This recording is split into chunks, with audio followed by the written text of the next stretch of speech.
focusing on storytelling, not just the product. I think that was something we always did really well, was understanding our consumer has so many more interests outside of that. We always talk about this idea of thinking less about what you can take and more about what you can give. So yes, that's education, but that's also entertainment. Like, what content can you give them that's not just, please buy my product, please buy a product.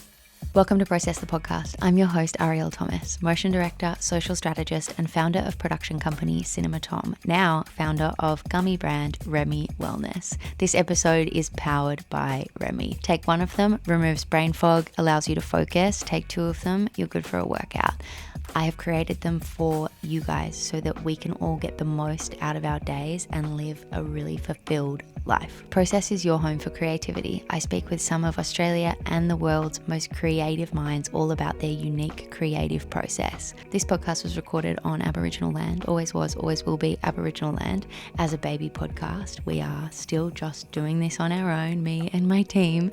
So if you love it, please use your voice and leave us a review, share it on social, send it to a friend, or just subscribe to the channel. We need all the love that we can get. Let's dive in. Top line, how do we introduce what you do? Because your role has recently changed with Rank Body. It has stepped into something else at Willow and Blake. So I'm going to get it wrong. You tell me. I actually don't feel like I've nailed what I do yet. And I really need to work on it. But no, I'm co-founder of Willow and Blake and Frank Body. But 6 months ago, I stepped back from my day-to-day role at Frank Body to focus purely on Willow.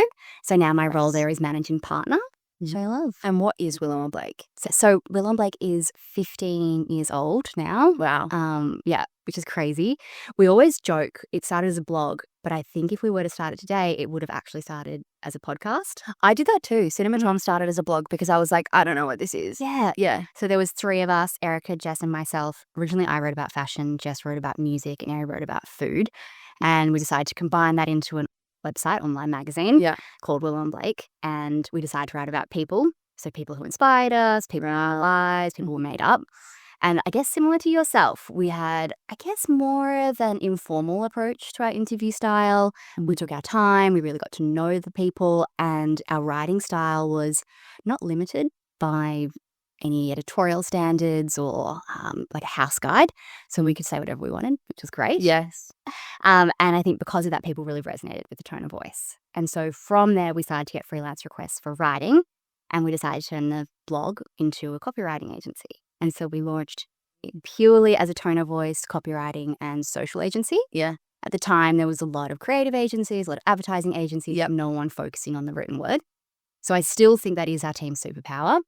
However, these days, 15 years later, we're a full service agency. You kind of have to be. Yeah. And it's like clients come to you for one thing and then they're like, do you know anyone that does this? And you're like, actually, we really want to be doing that. So that way, we try to do that. So then you just build it out and then it works. So then you're like, okay, that's the service now. Yeah.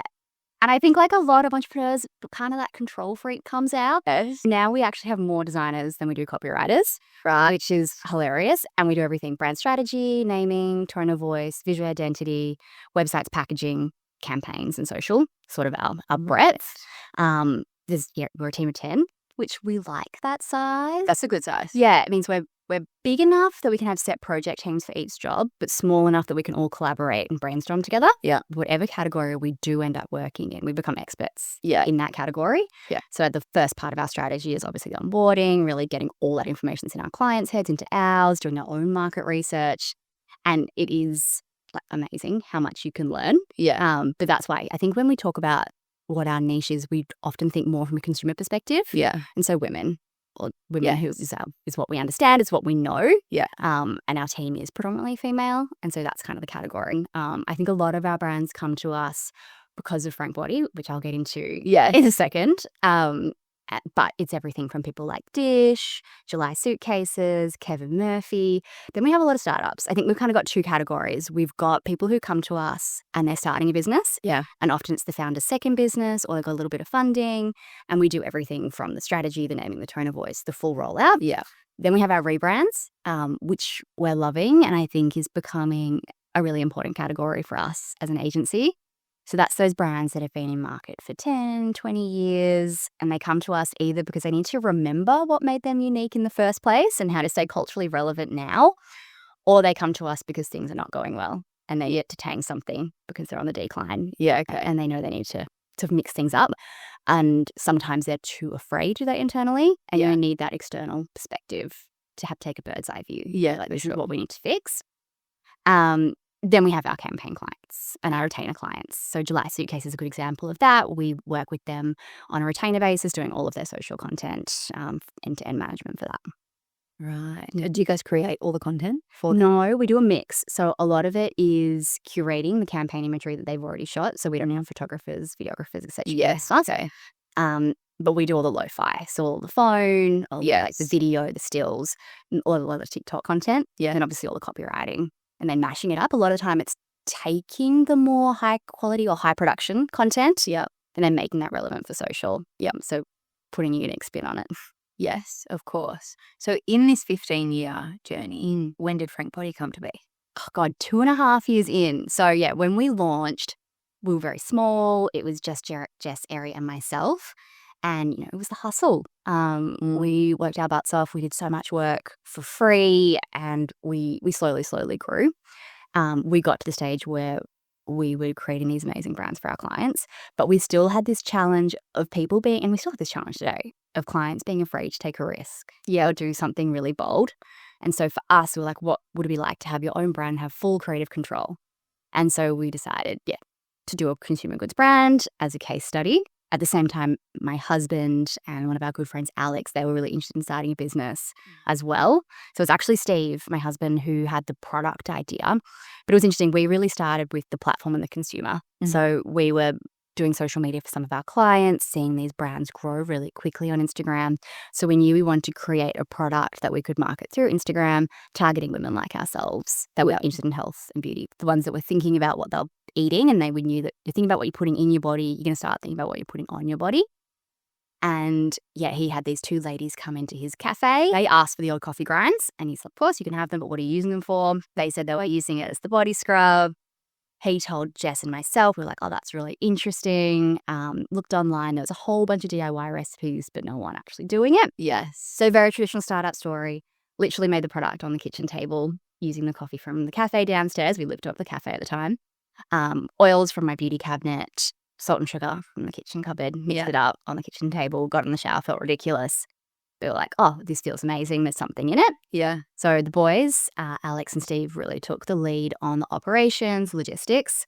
Jess, Ari, and myself were like so excited to take the lead on the brand and marketing side. Yeah. And so we had a few simple missions. We wanted to make the natural skincare category really fun, bold, and sexy. Obviously, so much of our work at Willow and Blake is about finding that white space. And this was 11 years ago. And it was that time when Instagram was just starting. The beauty market was still dominated by other big pharmacy brands and their clinical language, white and blue packaging, or the natural smaller players, which were craft and green and some kind of like leaf emotive, very flowery language, like a lot of greenwashing, to be honest. Yeah. And we wanted to be the antithesis of all of that. We didn't want to take market share from the natural. We wanted to take market share from the big conglomerates. That's what we're going after, which I always love, like thinking back on us 11 years and the balls we had. These broken woody something. Balls at that age, don't you? Like, fuck, I wish I often think about the emails I've sent. Oh, right. I'm like, are you right? Yeah. So good. I love it. Like, because you just don't really know. I don't think you have the foresight to really understand what you're attempting to pierce through to get that attention. Exactly. And then all of a sudden you just hit send because you're like, ugh. Exactly. And I always talk about that, like the blessing of that ignorance. You're like, we didn't come from, even with Willow and Blake, we didn't come from big agency backgrounds. Frank Body, we didn't come from beauty backgrounds. So we had no preconceived ideas of how we should do something. Yeah. And so we got to make up our own rules, which I think was such a strong advantage and is such a strong advantage for any startup. Yeah, in today's market is you don't have to follow what everyone else is doing. You can approach it from a completely different perspective. Particularly for Frank and skincare, it was really approaching it from that consumer's perspective. Yeah. And thinking about what we wanted as women. And the things we wanted, we were sick of the hyperbole, the exaggerated claims. We wanted a brand that was completely honest, upfront, and frank, which is where that name comes from. And so we created the character of Frank. He was cheeky, he was upfront. Tone of voice and copywriting obviously is what we love, what we're passionate about. Yeah. And so I do think that was one of the key reasons Frank was successful was we had such a strong, consistent brand. And we always say we're on brand until it hurt. And so we developed this character of Frank, and all of our communications came from his perspective. He was cheeky, he was flirty, and we could just say what other brands couldn't. Yeah. And that still stays true today. Like, there's like little things like on our lip balm, you know, like most brands, they say like how to use a lip balm. It's like apply liberally to lips, but ours says if you have lips, you know how. Like that kind of upfront, cheeky, direct tone of voice. You know, we love to have a lot of cheek, in our copy. Yeah, it was very refreshing when you guys hit the market. I think it still is. Yeah, Because it almost makes you guys like the OG of it. Yeah, You know? like. And then from a visual perspective, our brand has evolved so much. But yeah, that millennial pink was, you know, obviously our calling card for so long. I think that's something else that's been really pivotal to the brand's success, is that ability to evolve and stay relevant with the times. Yeah. And then social media. So, you know, we went hard on social media when we launched. And a big part of that was the community that we built. So even before we launched, I think we had 5,000 or like 1,000 followers at least on Instagram, which meant the night we launched, we sold out a product, which was about 200 units, which is not necessarily normal, but was great. Gave us like this immediate satisfaction. Like, it was terrifying because we were literally making the product by hand. So like, amazing, we sold out. Oh God, we actually have to go and make more product. And so, a different, not the traditional startup story in that, we were quite successful early on and we really ran with that momentum. And that was, a wild ride. And so, where are we now? So that was 11 years ago. And since then we've scaled it from, you know, the five of us literally making the product on our kitchen counter by hand, to the international brands, Dr. Mecca, Sephora, Ulta, Walmart, and all around the world. What have we got? Over 34 SKUs. Huge. That's wild. Huge. So what does the Frank team look like now? Oh God, I think we've gone up and down. I think business never goes in a straight line. I think now we're about 20, 25. And where are they all based? We're all in Australia now. Okay. Yeah. So in the past, we have had international teams. We had a full office in New York at one stage, which was like a pinch me moment. COVID hit and we couldn't use that office for a long time. I go back and forth on what I would recommend as a strategy going forward. On one hand, we did find it, from a personal perspective, managing a global team was very challenging, particularly with the time zone, and having consistency across the brand. When I think about global expansion, we've tried a few different strategies. What sort of teams did you place overseas? What were they doing versus what was happening in Australia? Our original goal was almost to have like a mini version of our Australian team. So we had a GM, we had retail, we had marketing, because retail is important and marketing is important. I do think to understand the market, having people on the ground does make a big difference, particularly for that community building, understanding the cultural nuances and all of that. The challenge for us was how we then maintained the brand consistency when we had different people working. So for us, it ended up making more sense to bring marketing back to Australia so we could have that consistency, but then utilizing freelancers as we needed and different content creators who were localized. That worked better for us. Retail, I do think it's great having someone on the ground to have those direct relationships and to build that. That said, again, our strategy now is we use agencies as freelancers when we need that, and we just fly over there because we can these days. Yes, absolutely.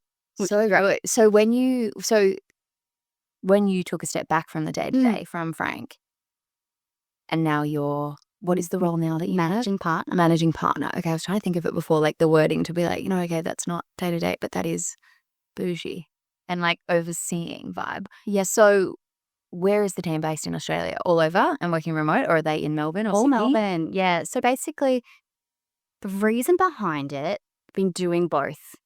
So Willow for 15 years, Frank for 11 years, and like so proud of everything that we achieved at Frank. But it kind of got to that stage where I was like, I think there's something more for me. I want a different lifestyle. I want to just focus my energy into one business. Look at different growth opportunities. And so difficult decision, but decided to step back from Frank. So Frank, I'm still on the board. I'm still an advisor. My husband's CEO, and I think that was a large part of the reason I felt comfortable stepping back, knowing that he had that control and would run it the way we'd always run it. Yeah. Complete faith in him. He's an incredible leader. And obviously staying on the board, staying as an advisor. We share an office. So I'm still there and across it, which is nice. Yeah. But loving coming back to Willow. Willow feels like coming home because that was my first baby. For sure. My role there, managing partner, it is different. And it was a nice progression for me. Historically, I've always been more in like the creative director, CMO, head of brand, that kind of role. So being off the tools, it's been an adjustment. But I feel like it's been a really good growth phase for me. Yeah. And it's still a creative agency, and my focus now is where else I get my creativity from. So Jess and me are writing a book. Obviously, we've got our Willow and Blake blog and different projects there that kind of fulfill. Yeah. And then if I ever need, I do sneakily jump into client work when I find it interesting.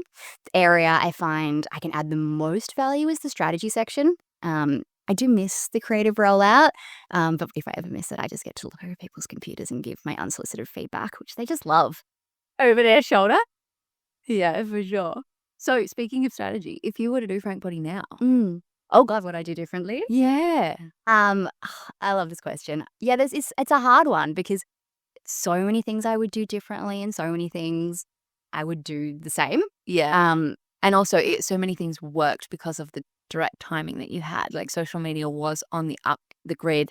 Everything was perfect like that. Now I feel like if you did that, it's like, cool, that's so saturated. Exactly. So it's different times. Exactly. Yeah. So I think like the first thing is really finding that unique ownable position. I do think brands these days are playing it too safe, and there's, that kind of sea of sameness coming out. And I think there's still such an opportunity for people come to me and they're like, oh, there's no white space. I'm like, well, you have to create it. Because there's no point in launching something that looks and sounds and is the same as everything else out there. Yeah. Particularly in like the skincare, wellness, fashion, in that space. So you have to find your unique point of difference. And that's not necessarily like the product. That can be like how you sell it. That can be the content you're creating. That can be the channels you're distributing on. Like just have to have some kind of storytelling that is different. And then, focusing on storytelling, not just the product. I think that was something we always did really well, was understanding our consumer has so many more interests outside of that. We always talk about this idea of thinking less about what you can take and more about what you can give. So yes, that's education, but that's also entertainment. Like what content can you give them that's not just, please buy my product, please buy a product. It's teaching them something, giving them something, entertaining them. I think that's so important. So when we launched, it was Instagram was our platform, and we posted every hour on the hour. So obviously I wouldn't be doing that these days. I'd probably definitely be thinking about TikTok, and I'd be thinking about how that then translates into Reels across Meta. We had no paid social when we first launched. It was all organic because there was no paid, particularly on Instagram. I'd probably be looking at bringing in paid earlier. We are still seeing brands have huge growth organically. Yeah, and it's hard because everyone I talk to has a different perspective on this, which I find fascinating. Everybody's had different success and different touch points, so it is so hard to be like, this is what works. Exactly. So it's a fucking nightmare when you're doing strategy because you're like, yes, I accept that has worked for that person, but that won't necessarily work for you. Exactly. Yeah. So if you have the budget, I think paid is a useful tool. Not just relying on it. You can't just expect to create these ads and make it work. I think and you would know this as well. It's one thing to create an amazing ad, but where it goes, is it converting? Like when people get there, do they actually want the product? Have you found your product market fit? Is your pricing strategy right? Making sure like the whole funnel is really buttoned up is so important. So really understanding your consumer. Building a shit ton of social proof. That was something that we did that I would look to do again. And this is that meaning like UGC stuff? UGC, yeah, definitely. And I think now that's still my biggest question. Is one of the strategies that we used was turning our community and all of our customers kind of into influencers and brand advocates. Yes. And we had that hashtag, the Frank effect, and you might remember, some people might remember, it was so many people taking photos literally of themselves covered in coffee scrub, photos with the packaging. Yeah, that was how we grew really quickly. I remember it. Yeah, and people don't necessarily do that as much these days. It's a lot harder. I think merch is really interesting as a way to encourage UGC, particularly like in the skincare wellness category. Fashion, it's a lot easier because people still want to take photos of their clothes. Yes. It's harder, I think, in the beauty and the wellness industry, but finding out how you can here are your customers and treat them like influencers is still important. There's so many brands doing that really well. I think TBH are doing that well. Refi obviously did that really well. I think Vacation Sunscreen is one who I find really interesting. Our creative director, Bree Nixon, put me onto them. And I love it. They've got this real 80s vibe. And the way they talk on social media is they call the 80s corporate America, basically, is the whole theme. And they treat their customers, they talk to their customers like they're employees. And so they have like company updates, end of quarter review. And it just makes the consumer really feel part of the company. Yeah. So but my favorite part as well is like the comments and how the consumers are adopting the same tone of voice and talking back. So I think thinking about how you can involve your consumers in the brand and how you can make them your brand advocates is really important. Yes. Even at Frank, we'll still do consumer groups. Like we'll get them into the office and literally just have conversations, test out new products on them. Yes, we still do influencer events, but often we also do consumer events or inviting our consumers to our influencer events, thinking about those kind of tactics. I do think there's still a place for influencer or key opinion leader events as well. Yeah. I don't think they're dead. I know there's been a bit of talk about that. I don't think they're dead. I think they're evolving, and it is thinking about how we can do both, how we can hear the consumers more. What else I would do differently? We were direct to consumer for the first 2.5 years, and then we went into bricks and mortar. I would probably go into bricks and mortar quicker. I think people are looking more at omnichannel these days. We were fortunate that Mecca approached us, which doesn't necessarily happen anymore. No. And by fortunate, I mean we worked really hard building incredible brands, so they were attracted to us. But I do think it's interesting to think about that omnichannel, because I think I love DTC because you've got so much control over the brand and the consumer experience And data.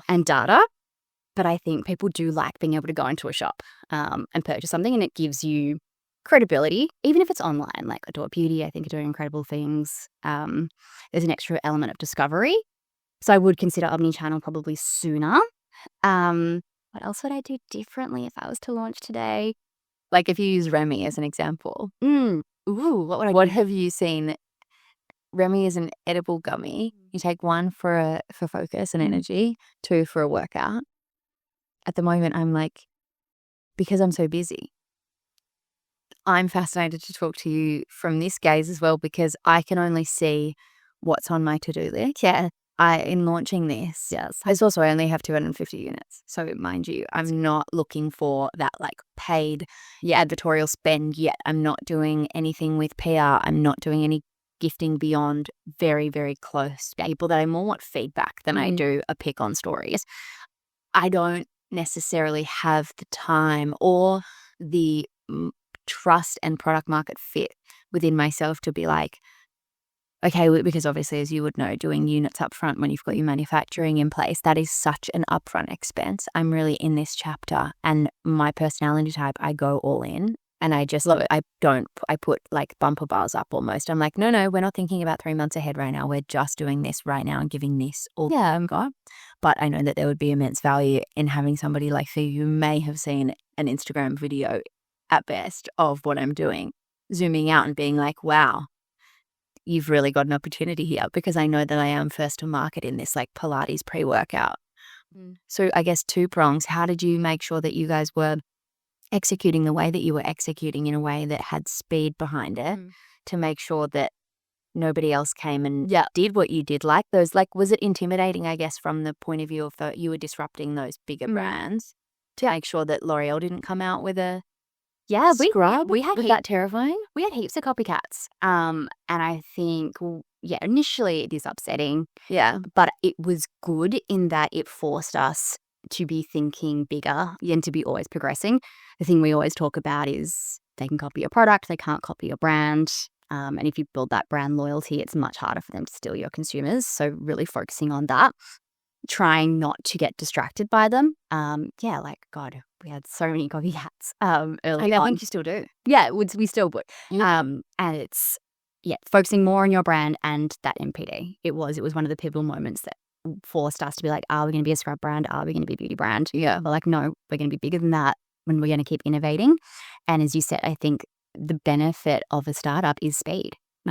We can innovate quickly. And that's, again, the benefit of someone who's innovative or like a entrepreneur versus someone who's copying is you can come up with new ideas. And it doesn't have to be just looking at what someone else is doing and putting a slight tweak on it. It's like, no, I can just come up with something completely different. Yeah. And using that to your advantage.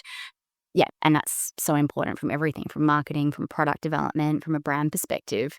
It's that resilience and being able to pivot when you need. I did think of one thing I would do differently that we didn't do, which is important for Remy, is which you're already doing, but is building your own personal brand. Yeah. Being that face, taking people behind the scenes, EGC or employee-generated content. We know that's working.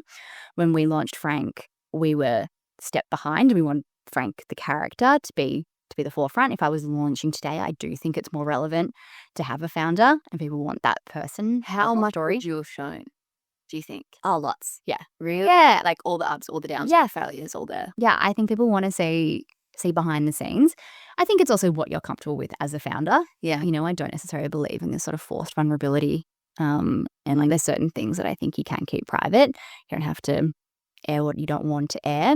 But I do think it's inspiring for people to see that human element. And that is another advantage as opposed to a big conglomerate. Is you've got this human element and people want to connect with that. People love stories. People love people. Yeah. And particularly when you're creating so much content. Like in the early days, we definitely still had ourselves in the content. It was before video was prominent. And so it was mainly, shots of our legs.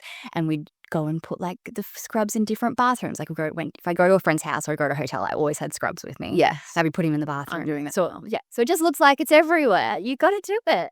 Different angles. Yeah. I'm worried about like the gym locker. Dang. Yeah, how about to me and the desk photo. I want to coin like the desky. Yes. The desk selfie, but not you. It's just your desk setup because I feel like everybody's working so fucking hard at the moment. I want to bring back that moment of like curating. I love making that really cute. I love that. And niche. Like I'm a big believer in going niche with your consumer, and really understanding them and not being afraid to be specific. Not everyone's going to love it, and that's fine. I think people try to appeal to too many different demographics, and you can go broad later, but staying really niche and knowing your customer at the beginning, I think, is really important, particularly in that category because there's a lot of noise there, but you have such an opportunity to connect with your customer, understand them. You understand what's culturally relevant. You know the zeitgeist, like you're in it. You know your consumers. You know them, and I think it's always thinking about the why. It's like this product is good because it does this. Oh, but why? Oh, because that means they have more energy. Oh, but why? Oh, because that means they can spend more time with their friends. Rather than having an anxiety attack or whatever it is. Like always kind of going why, and looking at that benefit, not just the facts. It's easy when space is limited or time is limited. Brands often focus on stats and facts, and they have a place, but you don't know this. It's more about that storytelling and that emotional connection that we can create with our customers. Interesting. When you look at a brand that is new and a new brand comes to you versus a brand that you are rebranding, what differences are in your mental, I guess, download of how you even kick this off? So many. When we're starting, there's similar processes. When we're starting with a brand from scratch, and again, it depends on the founder and how involved they are and all of that. But the main piece of work we start with is the competitor analysis. So looking not just at their competitors, but also contemporaries. And we are trying to find that white space or that position they can own. Then we look at their customers. And again, we're looking at not just their demographics, but their psychographics. What are their wants? What are their needs? What are their triggers? Then we do our outtakes and opportunities. And that's really that section. That's the strategy part. That's where we're saying, okay, this is how we can position you. And this is then the tactics of how we'll actually bring that to life.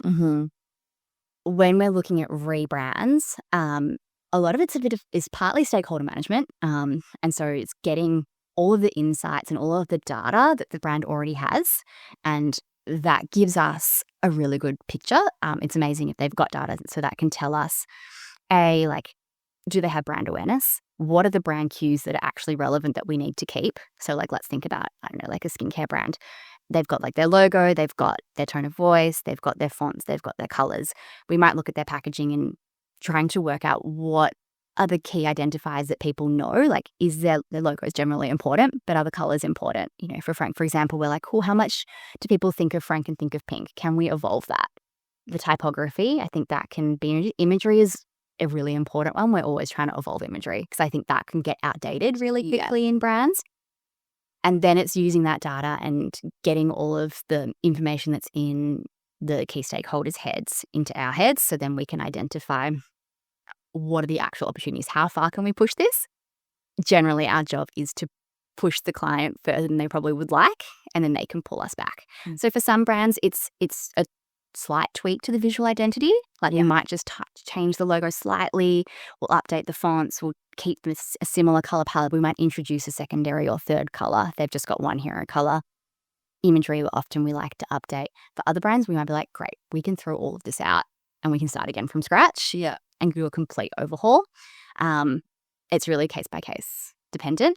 And a lot of the time with rebrands, it's not necessarily about changing them. It's about getting them to remember or bringing them back to what made them unique in the first place. So like Kevin Murphy's a good example. We're working with them. They're 20 years old.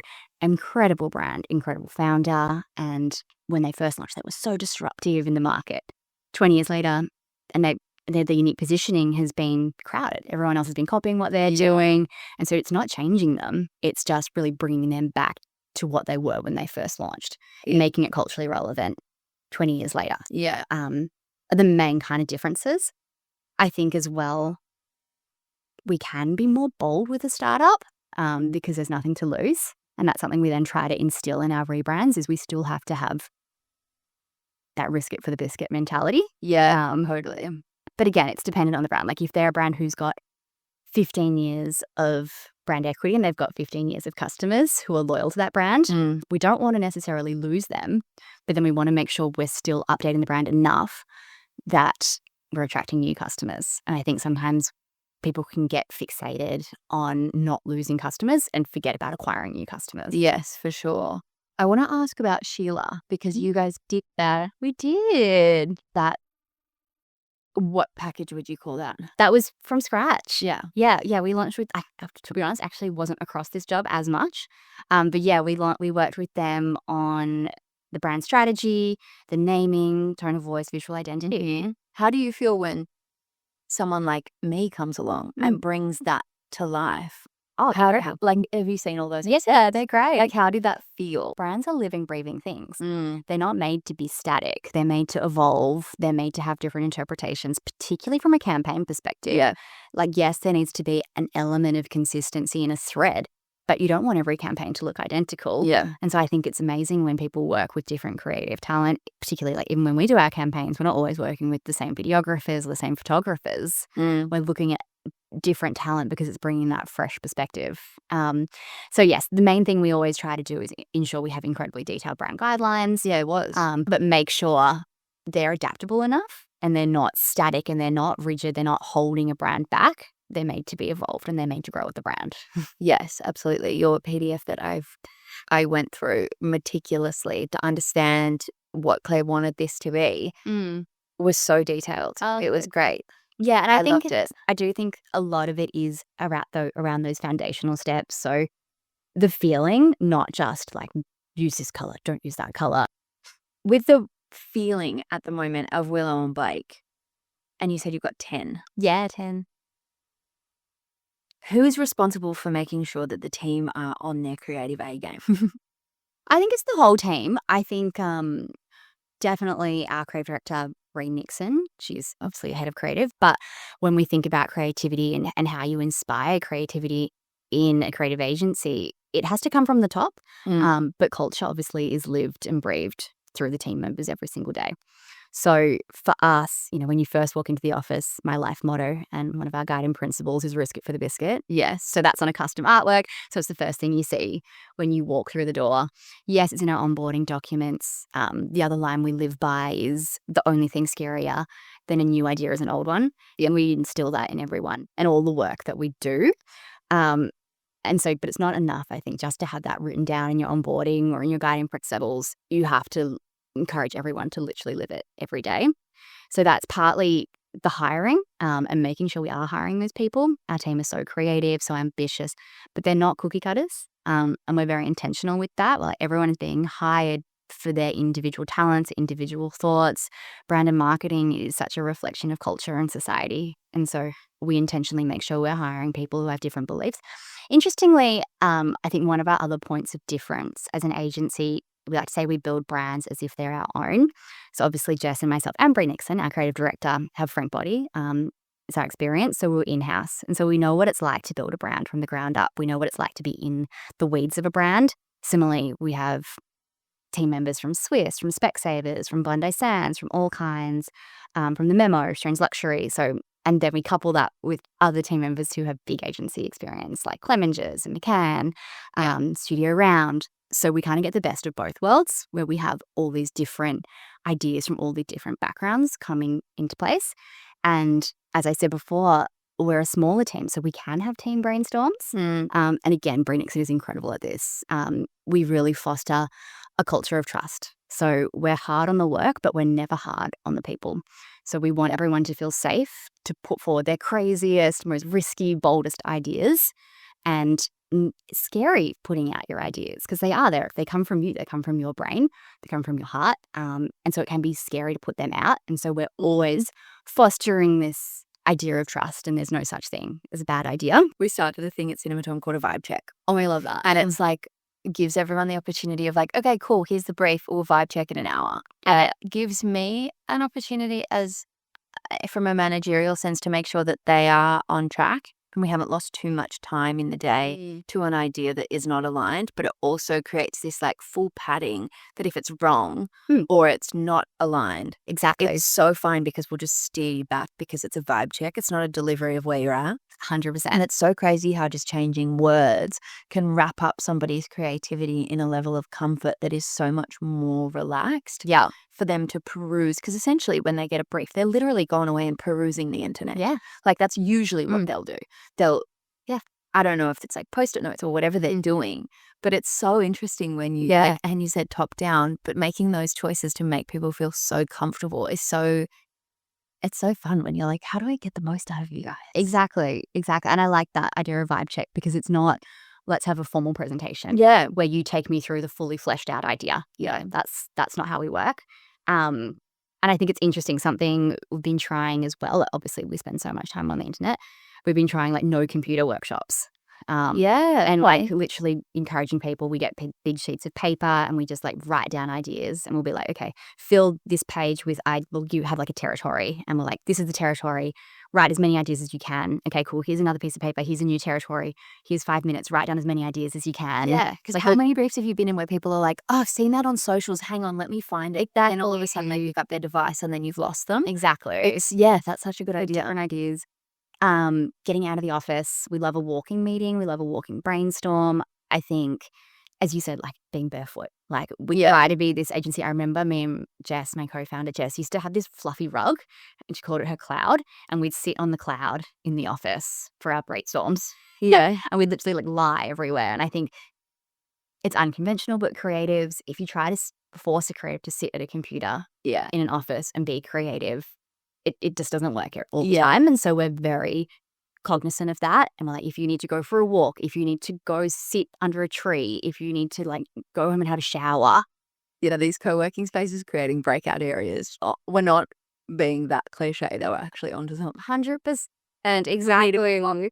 Sure. And we know that people have creative blocks. Where like that's totally fine if you have a creative block. It's communication though. And that again is the benefit of potentially having an agency over having a freelancer or being a freelancer is if you do have a creative block, you've got a whole team there to support you and to workshop with you and to bounce ideas off, and like we've got each other's back. When you were growing, what was your strength versus Jess's strength? And when Erica kind of has dropped off of the convo, so what were each of the strengths? Well, interestingly, we were actually all very similar in that we're all copywriters.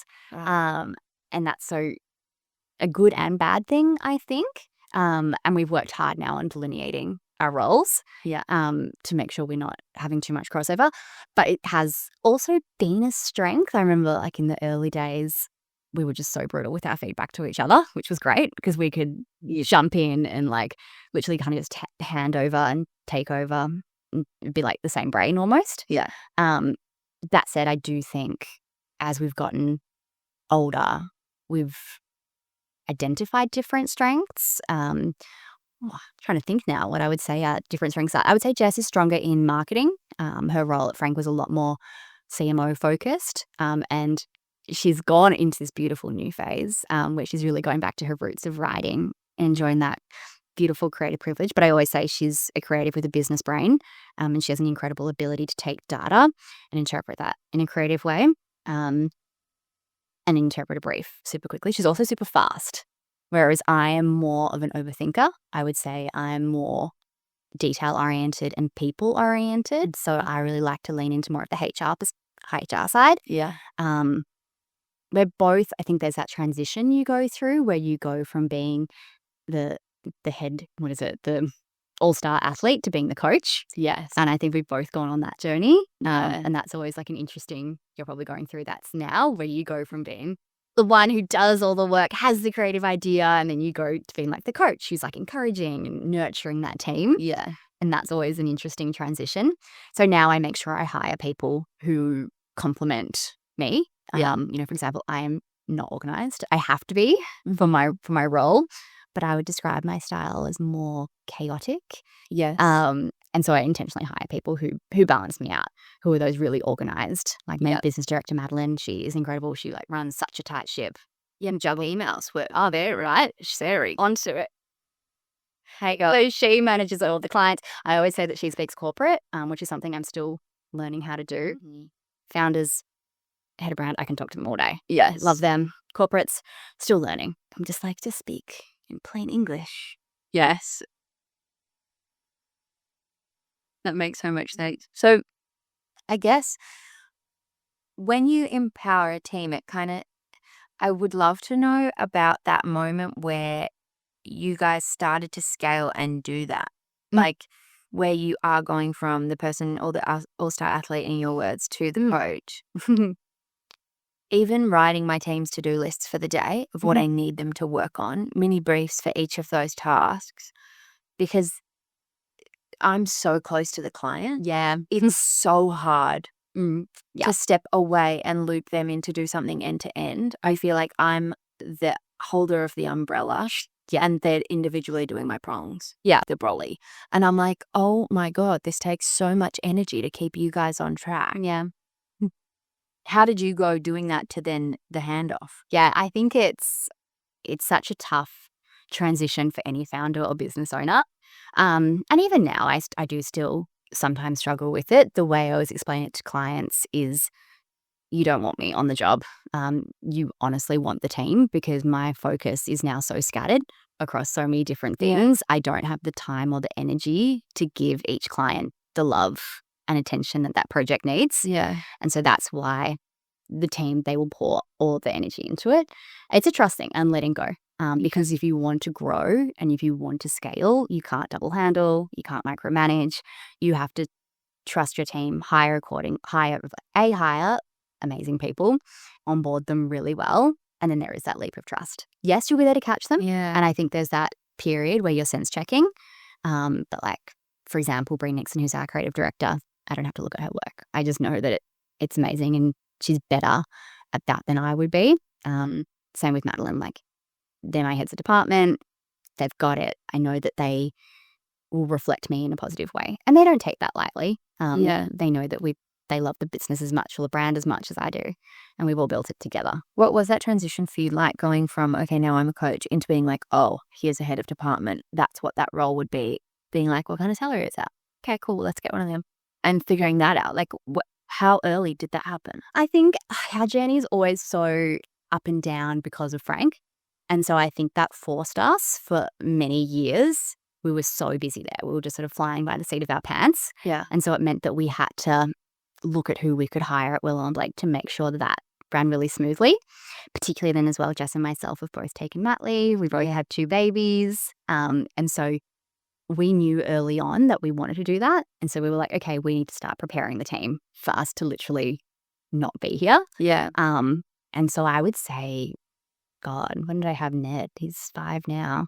So maybe 7 years. So like, yeah, maybe 5 years, maybe 5, 6 years into the business, we were like, cool, in 3 or 4 years, we would like to have children. So we start reverse engineer the whole thing. Yeah. So we're like, trying to do now. we need to start saving. We need to start upskilling. We need to, and it's not necessarily hiring. It could be hiring. For us, it was more looking at who was in our team that we could then upskill, so that we could then take that mat leave. And I'm so glad that we did that and done different strategies. I think with my first, we hired mat leave cover. And then for my second, promote from within. Yeah. Do you think that the capital that you had access to from Frank Body's success helped you to build out Willow and Blake and not throw money, but allocate salary to people? No, we always kept them very separate. Really? Yeah. So we never. No. So yeah, Willow is always. Frank Body then did Willow and Blake invoice Frank Body? We always tried to have clear delineation. There was a period where, yes, there was some invoices, but generally Jess and myself have been employees at Frank and employees at Willow. We've had a separate team. Right. And so, yes, like there was huge benefits for Willow being, I think more the growth and the brand awareness that we got and the referrals. So lots of clients coming across definitely helped. As well as founders, it meant that we were more financially comfortable. And so we didn't necessarily have to be increasing our pay because we were getting pay from elsewhere as well. And so we could dedicate that into hiring other people. I think for a period of time, we'll try to be full-time at both. And then we're like, okay, we can't actually be full-time at both. So our wages were more reflective of a part-time wage, which, obviously gave us more salary cap to hire more people there. Yeah. Willow's always been profitable. We've been very fortunate there that we've been conscious of our staffing to revenue model.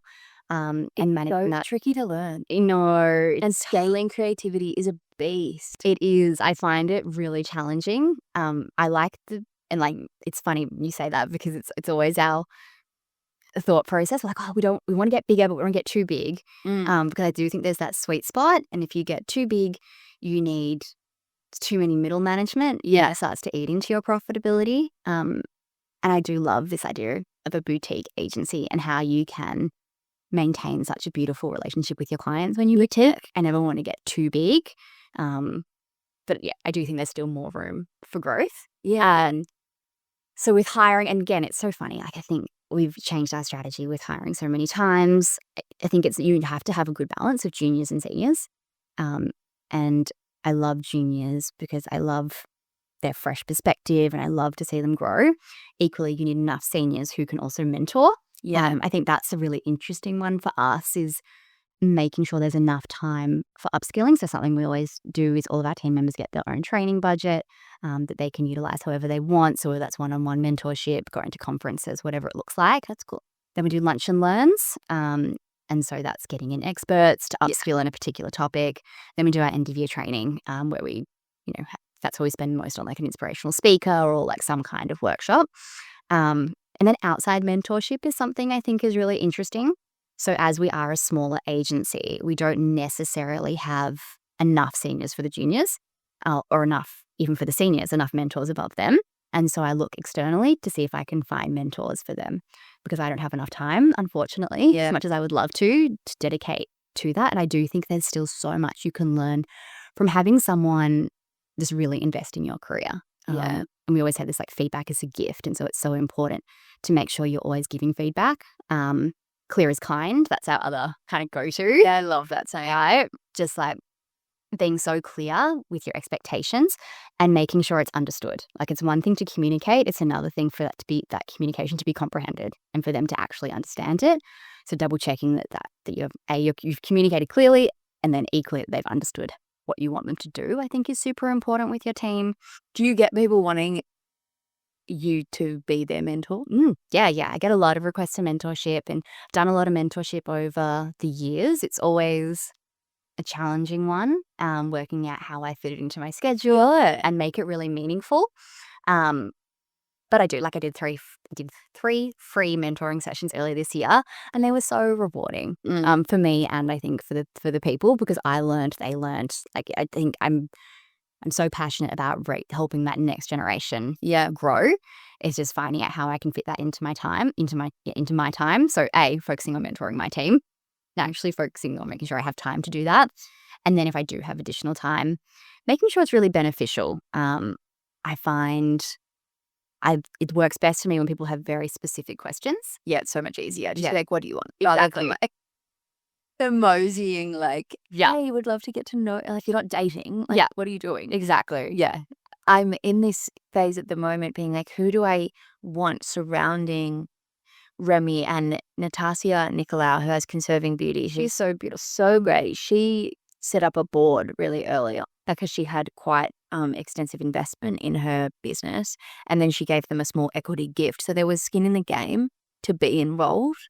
But what are your thoughts on that sort of a thing? I think the way Taz did it is really smart. Yeah. In that her board wasn't necessarily just made up of her shareholders, in that she carefully selected a board of advisors. And I think the board, from my perspective, I've only really been on one board. Two, I guess, Willow, Blake and Frank. But there's a few different roles a board plays. I think if you have a board which is made up of people who invested or are shareholders, one of the best things they do if they're external shareholders is give you accountability. And so when it's just you or you've got a group of founders, you're like, oh, cool, we're all kind of just making it work. Whereas when there's someone else who's put money in, you're like, cool, no, I have to be accountable. I'm reporting. This is legitimate business. Like, I need to be able to explain my actions. And that is really good. I think a good board should give strategic advice. Yeah. Which I've definitely experienced. I think you need to be careful with giving away too much equity because as much as a board can give you strategic advice, in my experience, the only people who are actually going to grow your brand is you and the people who are in the business. And to get the most out of the board, you need to invest in the relationships with the people. Yeah. And I think, yes, if they've got skin in the game, they can be useful, and they'll be useful at different times. So thinking about what your gaps are, what you need help with is important. And then being really clear with that. I think in the past, we've gotten into bad habits in both our boards of just reporting to the board. Whereas the way I think a good board should function is you take the reporting as read. Yes, if there's questions, like particularly for me as managing partner, like it's my job to answer those questions and to justify my strategic decisions. But it's more about really working together to take the business forward and to work out, what our strategy is, and are our tactics working, or do we need to pivot? So coming with specific questions and specific asks, whether that is connections, problems. I think if you can find the people around you, equally, they don't necessarily have to be on your board. Like, so much of Frank, and even now, so much of it, I'll just email people and ask them questions. And generally, other founders are so open. So I love about particularly the Australian community and even the international community is most people are so open and happy to answer questions, and it can just open so many doors so much quicker. Yeah, Australia is very unique, isn't it? It is. And I love that. I think everybody sort of runs to New York a little bit too fast. I was like, you've got something so amazing here. Just like go to Sydney for a month and have that coffee. Yeah. Like do that. Exactly. Like I think people talk about this tall poppy syndrome and like, there is that, but like there's so many founders that I know I could just sort of message and be like, oh, hey, I'm looking for X, or hey, I've got this problem. Have you ever had that? And most people, they'll give you a perspective at least. What kind of people are on the Willow and Blake board and Frank board that people wouldn't expect? That's not just you guys. Yes. So Frank, we have two investors, so Unilever Ventures and Everye. So they both have shares in the company. When did they come into Unilever Ventures? Great question. My God. Maybe like UV, I think, was 4 years ago. And to help us expand more into China, Unilever Ventures would have been 7 or 8 years ago. Mm-hmm. And again, that was to provide us with more capital to help us go into our retail play. Yeah. Was that terrifying? Yeah. Of course. Yes, I think the CapEx required to expand into retail is intimidating. Yeah. And something that brands need to negotiate carefully. When you're direct to consumer, I think you have a lot more control over your cash flow. Mm-hmm. Retail, you have to pay for the CapEx, so like the gondolas or whatever, like the unit that's going to go in. What's in the store. gondola? So like in Mecca, we have a gondola. So it's, I guess, like the big stand that all of your products are on. Yeah, so fair. If you're on a shelf, it's a bit less. You might just have like a SRT, like a shelf ready tray, or any kind of like point of sale. But you still have to invest in a stock, and then you get paid. Not necessarily until the stock's made. Yeah. So there's a larger upfront cost before you sell it, and it's usually much larger units than what you'd sell direct to consumer. That said, there's other benefits. You know, you get so much more brand awareness, you get new customers. So it's a risk worth taking. I mean, that's sort of one of the reasons why I'm like being so blinkers are on, just focusing on right now, because all of that is so exciting, but so new. And I recently had my friend Ellie, who is at Side Stage Ventures. She's a VC there, in Sydney, and opening up the mind to that world. Yeah. I think I became like the 5, you know how you kind of become like the culmination of the 5 people you hang out with? Fuck, I became smarter last year. Yeah, 2024 was my smart girl era. I know. I was like, whoa, I understand. It's crazy. It's great. And I really do think that financial literacy is so important. I went through a similar thing maybe 4 years ago where I was like, okay, I need to start thinking about how I invest my money.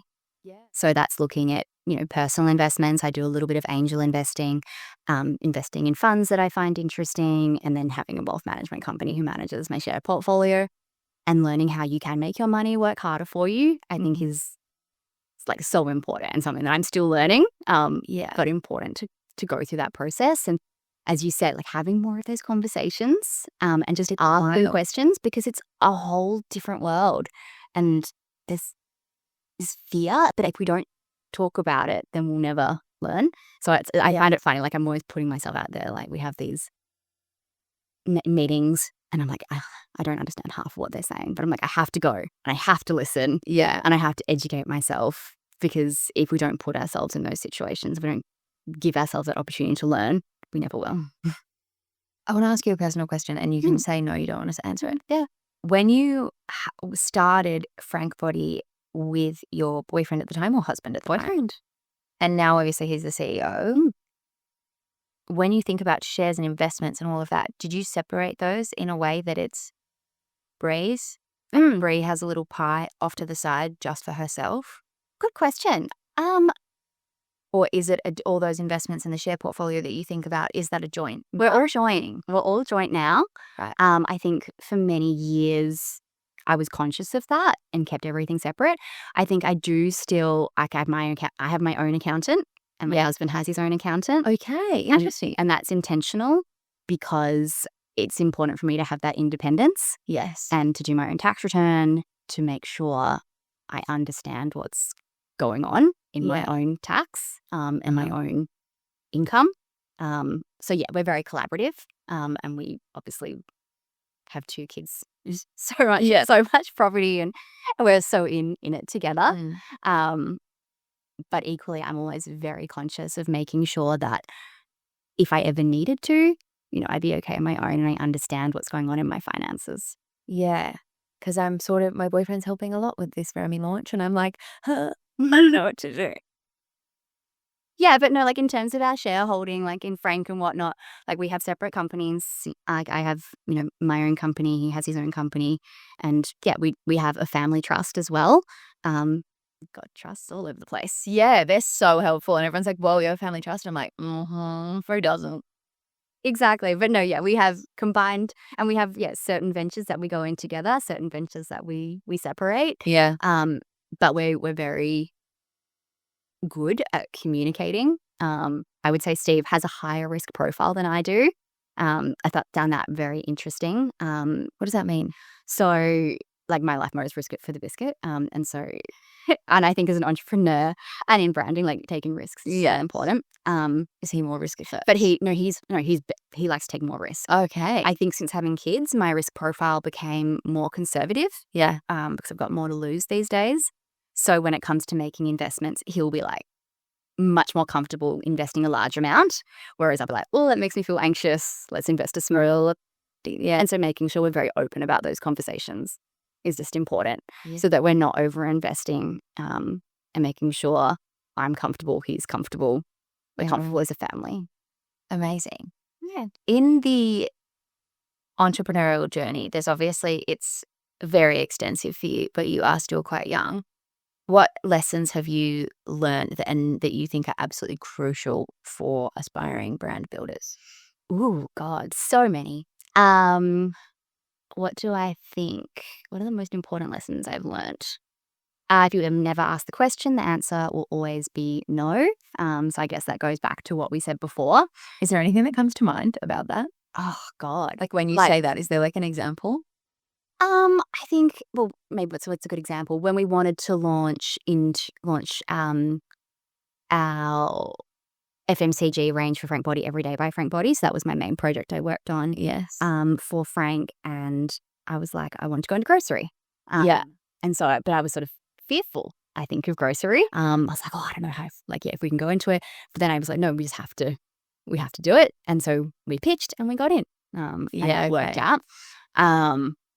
But yeah, just so many, like reaching out to people who inspire you and asking if they want to do brand collaborations, particularly early on, like even like in most recent for Frank, who did we collaborate with? LinkedIn was one who was on our list.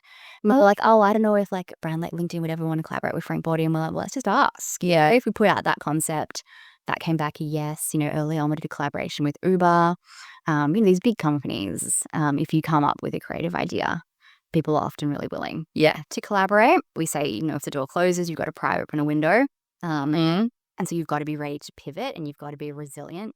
I just go down the fucking chimney. Yeah, I love that. The doors, the windows, they're all locked. And I think even when I started in film as a woman in 2016, 2017, a lot of what the work that I was doing was by skate up boys, like girlfriends of PR girlies and marketing girlies that had cameras and knew how to do it. Yeah.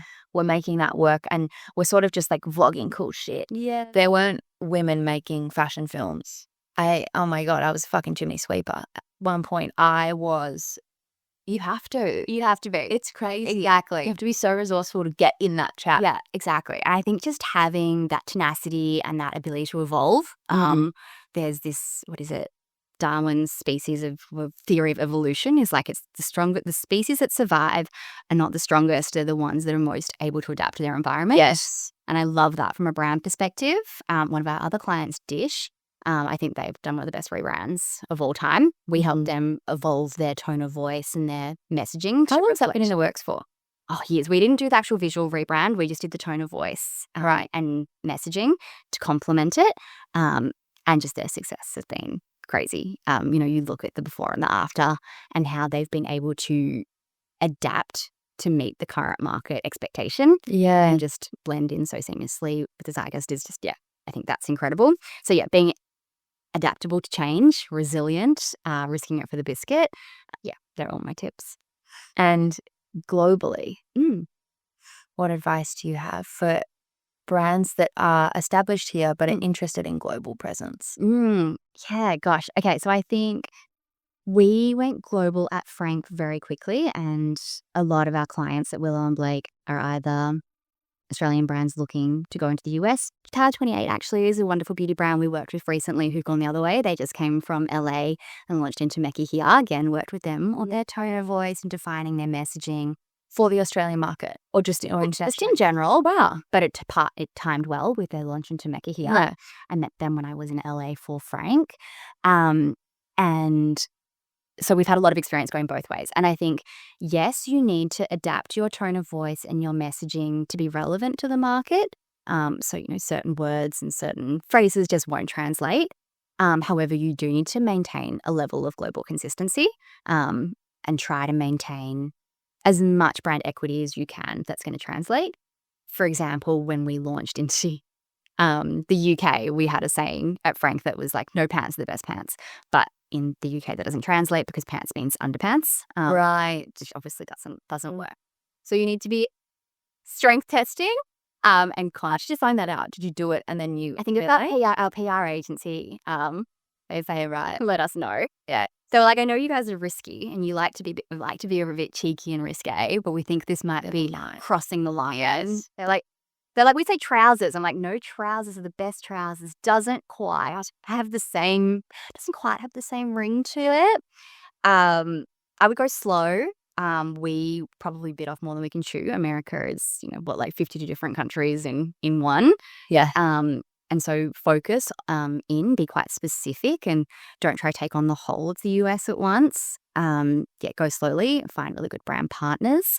And then, I think there's two strategies. You can keep your marketing team here. And I'd probably do that. I'd probably keep my marketing team here and use agencies or really trusted contractors or freelancers to start. There's, again, a lot of debate over you founder should move. And who knows, like maybe one of us should have moved. I think we missed the window a little bit because we wanted to have our families in the end, and moving with our families was a bit hard. So if you are a founder and you're considering it, I would probably do it. And have that life opportunity. You can always come back. You can always come back. Yeah. Exactly. If not, if you choose to stay in Australia is an incredible market. Do you think you regret not moving? No, I don't. I think I would still like to live overseas at some stage. Yeah. And I don't think just because I have kids, that's off the table. I still like that to happen. It might not be America, though. I would think I'd prefer Europe or London. America, right? Yeah. Sorry. Not interested. Yeah. That's maybe also, you look at what's going on over there right now and you're like, I don't know if that's something you could make other choices for the family. For sure. Yes. When you look at introducing a product to market, obviously you kind of had to educate the Australian consumer on coffee and that was a great alternative to the scrubs that we had. And then you go into a new market. If you were to look at like a linear kind of rollout, okay, cool. So the first 2 years we educated them and we had, this content going out every single month. Then, I don't know, maybe jump 6 years and then 4 years and you launched in England. Did you go back and look at the same content of like, how did we get that Australian person to lock in and reuse a lot of that copy? Like, was it sort of like you had these steps built here and then you copy pasted? Yeah, we adapted the strategy, but it is interesting. Yeah, you say that. I think yes, and it can be challenging because you'll have different markets that are at different stages, and it's tempting. As you said, like for Frank, for example, we started with the body scrubs, then we had a body balm, then we had a face range, then we had, however many products. And then when we went to the US, we tried to launch all fat body, like scrubs, balms and face at once. And you're like, but the customer hasn't gone on that whole journey. So yes, generally our strategy was that we'd start with coffee because that was an easy message that was repeatable. Yeah. Now we've evolved and our positioning, the coffee is not relevant to the market anymore. Now it's all about the active ingredients, and the brand has just evolved so much. So that was a process in itself where you had different markets that are at different stages. So in more emerging markets, yes, we're probably still known predominantly for our coffee scrub, whereas, in the Australian market, glycolic scrub and like that acid range is our hero product, and that's what we're more well known for. Yeah. That said, we use Tracksuit, which is an incredible platform that tracks your data, and coffee still comes up in our word map of what people think about when they think about the brand. And so, yes, it's taking different customers on that journey and using learning from what worked, but evolving it. We launched into Sephora, Southeast Asia. And it was similar in that we're like, and particularly Middle East, when we launched into the Middle East, we had to completely rethink our strategies because so much of our imagery is women in underwear. What did you do? A lot of product focused imagery, using a lot of like stop motion and texture and and relying more so on color. I think color was a big thing. Scent was a big thing. But what did we do? Actually, it's a good question. We did it mostly in-house because we couldn't find people that we trusted internationally. We did work with our distributors on gaining that local knowledge of how far we could push it, and working out what those boundaries were for us. And obviously there's you can still use faces and you can still use hands, and we had such a great bank of content that we could go through and be like, okay, this works, this doesn't work. But it was definitely a challenge and like a learning experience to see what would actually work in those countries where a culture is completely different to our culture here. Absolutely. I actually can't imagine how that. Sometimes I get asked to do random stuff for the Middle East and I'm like, oh my God, no, this could just go local. Like, this is too much for me. It's so interesting. but a privilege to be working globally and being able to think that far, for sure. What strategies do you maintain to think creatively? Because at the moment I've got decision fatigue, and my to-do list, I'm sort of just learning at the moment that the cutoff of how many things I can have on my plate before the work begins to decline in its creativity. Yeah. What do you employ personally to make sure that you can do the pickup or do this and think like that and be present and do, I mean, the first thing is probably stepping back. Yeah. Right. I have no strategies. I take on too much and get overwhelmed. That's true. Yeah, what I do, how do I find time for my creativity? It's making sure it's a priority because, and I talk to my team about this a lot, I could sit on Slack all day and just manage. Like I could just oversee everyone and do that, but that's not useful and that's not the best use of my time. And so I have to be very intentional to carve out time, whether that is for content creation, it sounds so wanky, but thought leadership, doing my own research, because yes, creative thought comes from within, but you have to be aware of what's going on in the world and be looking at what other brands are doing and what's happening in the marketing world. And that I do find inspiring. Do you have any favorite like newsletters or places that you get that? Oh my God, no, I'm such a bowerbird. I think I'm like constantly all over the place. Yeah. Like LinkedIn, I'm weirdly. It's very good. I know. And I think now my algorithm, the people I follow, it knows me, and so it serves me all the content. Yeah, the content that I really find super interesting. But to say I'm sitting down to write my book. So Jess and me are writing a book together. And my old strategy, I was like, okay, I'm going to have dedicated time and I'm going to sit down for 2 hours and write my book. But it doesn't work for me. Okay. I can't make that work. So yes, I make sure I have dedicated time blocked out for it each week. Usually when everyone's gone to sleep, so late at night is when I work best, once the kids are asleep, and on the weekends. How do you get that energy then to do that? Generally, I'll do an exercise class, so I'll work. Then my husband's also amazing. We have a very good relationship where we can tag team. Yeah. And I'll be like, I need the night off just to have me time. And so I'll stay at the office, I'll do an exercise class, have some food, and then I'll just stay and write for a couple of hours. Yeah. But then equally, I've learned now to use my downtime. So if I've got 20 minutes when I'm, in an Uber going to a meeting, I'll pull my phone out and I'll just type down. I'll start writing then. It's not perfect, but that works best for me. And then carving out, it sounds so lame, but honestly, carving out time for mental health. And a lot of that is for me going for a walk, making sure I catch up with my girlfriends, doing self-care. And when I get busy, that's the first thing that I lose. And I find if I'm stressed, it's a lot harder to be creative. Because particularly so much of my work now is in spreadsheets and numbers.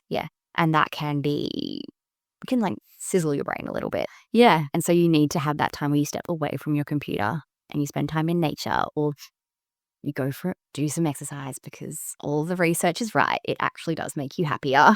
100%. Making sure you're eating right, making sure you're fueling your body in the right way. Yeah, totally. What are some aspirations for where you want Willow and Blake to actually go? So many. So Jess just came back from maternity leave, which is super exciting. When you say you guys like took mat leave, did you really take mat leave? Yeah. Was it really mat leave? Like I'm still on the board, so obviously still monthly board meetings. And then it's funny because you're like monthly board meetings, but then monthly board meetings across 2 businesses is 2 board meetings a month. So like every couple of weeks you got a board meeting. And then I think as a business owner, you are still always thinking about it. To be honest though, I went full into my mat leave for a period of time. But there was a time on mat leave where I'm like, maybe I don't want to go back to work. Maybe this is my new life and I don't have either business. I just sell everything and move to the woods and live with my kids. I then got to 9 months. I'm like, no, actually, no, we're so good. I'm lucky, not lucky, but I am fortunate. I get a lot of purpose from my work. I genuinely enjoy it. I love being around people. I love my kids, but I'm a better mum when I do both. When I have the cup's full. Yeah, exactly. Because I need that time where I'm doing what I'm passionate about. And I'm fortunate that I can create a life and have a business that gives me so much fulfillment. So then I'm a better mum when I'm with them. What was the question? We were talking. Where I want Willow and Blake to go. Yeah. So our motto or our mantra for this year is try shit. And so it's a big year of trying different channels, trying different revenue models. Last year we launched our course, of course. Yes, I saw. Branding course. So we're replatforming that, and we're looking at how we can expand that offering and do more things like that. A big focus for Jess is product development and looking at what other products we can develop, which is really exciting. In that space of courses, Maybe or more a few like in different body world. No, in courses, yeah, like more in like how we can, because a lot of the startup community can't necessarily afford our agency fees. And so, of course, and all of these are more for those startup and scale up brands. We can make sure we help with video modules. Let me know. Bill for it. Again, we just launched our tone of voice and copy packages. Generally, all of our work is project to project, and we create unique bespoke quotes for each one. Whereas this time we're like, let's see what it's like if we do packages, and that's working really well. I think tone of voice and copy is our bread and butter. And as I said, like that's what we did when we first started. So it's interesting that so much of our work now is the full brand. And it always blows my mind because people are like, oh, I didn't know you did straight copy jobs. I thought you just did full brand creation. We're like, no, of course. And so looking at those different service offerings and how we can package them up differently is really exciting, and how we can go deeper into getting more retainers. Because a lot of our work, as I said, is project to project. So healthy. I love them. And we used to have, they're like a business owner's best friend. And until you really realize, because they feel a bit soggy when you first have the idea of it, because you're this creative person. yeah. And then all of a sudden it's like, oh my God, I'd actually know what I'm doing every month. That's so good. I think, and it's so good because you do, like we always say, we like to be an extension of the team, but when you're on a retained basis, you literally are an extension of the brand's team. And I find that's the best relationships we have, where they're ongoing relationship with our clients, and there's that mutual respect and that understanding and that trust, and we love those. What else is there? What are you seeing what were the 3 prongs that you gave me for Willow and Blake? That we work in? Beauty, wellness, and health and fashion. Across those, what are you seeing that you love? Oh my God, so bored doing and that are up to? Oh God, so many things. I think in fashion, is it Essence? Is that how you say it? The Essence, they're amazing. So they're a luxury fashion house, and particularly on their socials, you have to look them up. How do you spell it? SSEN. Oh, yes. I've never. I know how you say it out loud, right? Scent. Oh, maybe I don't. I have no idea. Yeah. Don't scent me. That makes more sense. I just thought it was like, Rush or Dish. They just have 2 S's. I was like, whatever. Scent. I don't know. Essence sounds really cool too. So whatever. Also, guys, someone tell us. So, yeah. I think the way they're approaching social content and that irony is just brilliant. Like I love how they're just flipping it on their head. As I said before, Vacation Sunscreen, I think the content they're putting out is really fun. I love their brand. Having a theme is so good. Yeah, just having that really unique tone of voice. July, I'm going to give them a shout out because they're one of my favorite clients. I think the way they've approached their suitcases from a fashion perspective is really unique and really cool. And something we worked on them a lot with is it's not just talk, like I've got this incredible technology and this incredible product benefits, but it is so much more about the fashion and selling the dream and the emotion, and how that comes to life. In health, that's a good one actually. Let me have a think about who I think is doing well in health.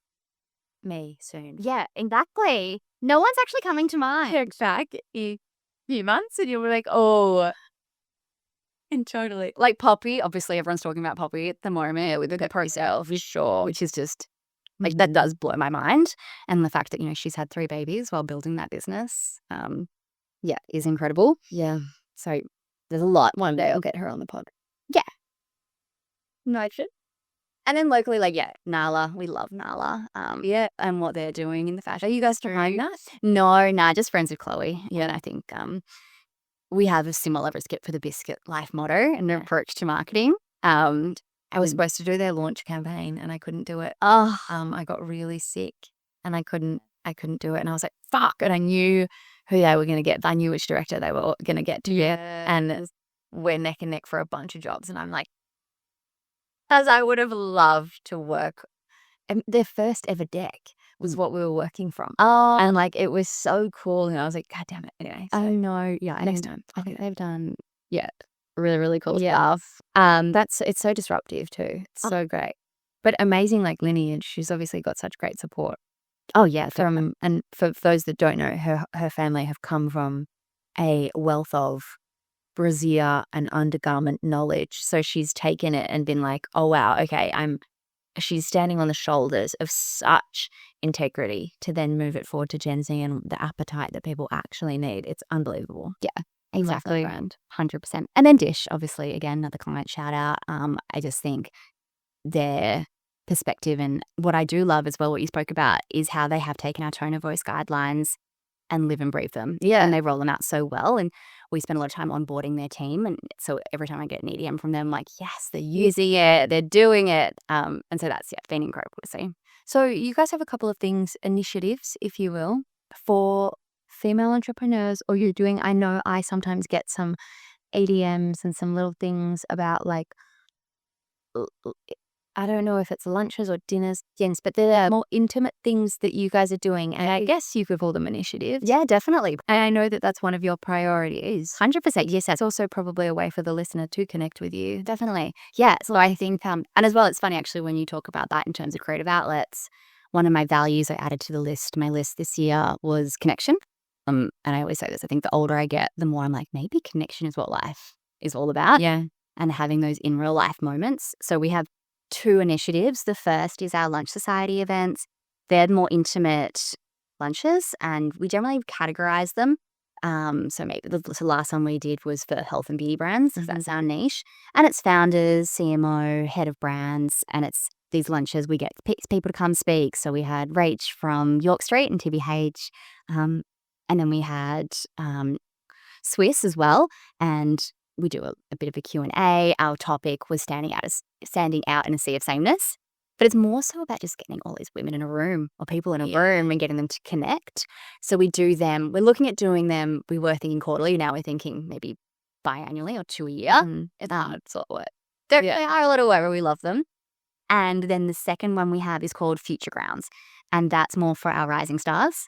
So that's more for the account coordinators, the social media managers, those early on in their careers who are the ones that are going to take our jobs one day. Are they the ones that just from anywhere or the ones that within your business? Anyway. Okay. But that's led by our more junior team members. And it's all about helping those who are early on in their career to build those connections. Yeah. Because I think the more and the earlier you start to build those connections and start to network and meet people, the more you learn, the more your brain expands, the more opportunities you have. Yeah. As you said before, the people you spend your most time with, the 5 people you spend your time with, they dictate so much of what your life looks like. Yeah. And it's hard as we get older to make new friends. Yeah. And so having these opportunities to just get smart people in a room. But I really just think magic happens when we do that. I think the mission of Process is actually when I started this in 2023, I realized from my work, I had a very, very interesting little black book. And I was like, okay, I've got all these amazing people because I was shooting for Vogue. I was doing so many things. And these women hadn't been asked to be on podcasts yet in Australia in particular because it didn't really exist yet for them to come to that party and just chat. Yeah. But we all love the Diverse Prior. We love the bold type. We're so fascinated by those people's roles. So I was like, okay, well, I don't know what I don't know. So let's just start chatting. And then it has snowballed so well that now, correct me if I'm wrong, dear listener, but I don't think that there's so much appetite for people to just listen to smart women have banter. Oh my God, yeah. Because they don't have a seat to this table literally in South Yarra today. Yeah. But while they're tapping away at whatever else they're doing, retouching photos or whatever's earning them their bread and butter, it's so nice to just be able to open that door so that they can take whatever away from it. Yeah. And apply it to their own lives. And it's such a privilege to actually be able to do that.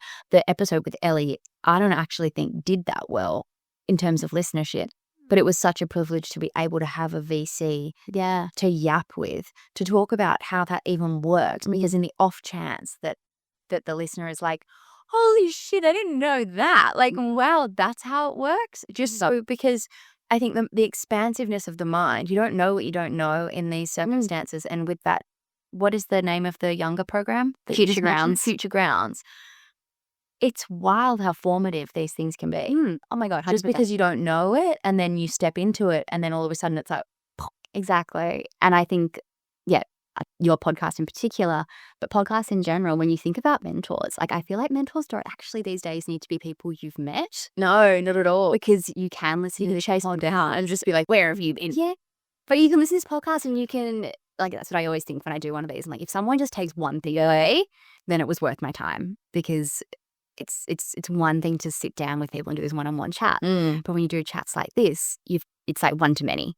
Yeah. And so absolutely, it's such a good way, I think, for people to share their knowledge. And I think the work that you're doing, particularly with this podcast, is incredible. Like, got our first meetup tomorrow night and it's sold out in like 12 hours and I'm so excited. We're going to do a Sydney one as well. So guys, keep your eyes peeled for the Saudi one. That's going to hurry it really quickly. But the power of just putting, especially creative people together, because creativity is so lonely, isn't it? I mean, I almost envy you that you had Jess and Erica in the early days to be bouncing all of that off of. But wow.